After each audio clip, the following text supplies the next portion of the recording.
N Biren Singh इस्तीफा दिए। ये इस्तीफा उनको बहुत पहले देना चाहिए था।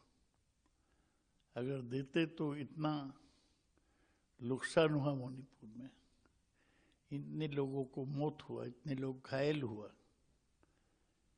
इतने संपत्ति नष्ट हुआ, ये नहीं होता। लेकिन ये बीजेपी का अंदर की मामला है।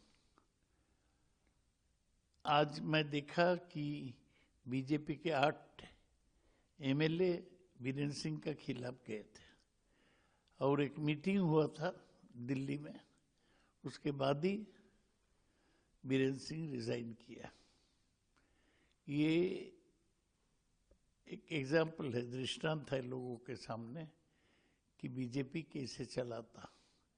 जो प्रांत में इतना अशांति है, वहाँ पर सिद्धांत लेने में उसको इतना टाइम लगा और आज तक प्रधानमंत्री नरेंद्र मोदी नहीं गया मणिपुर में। ये दुखद घटना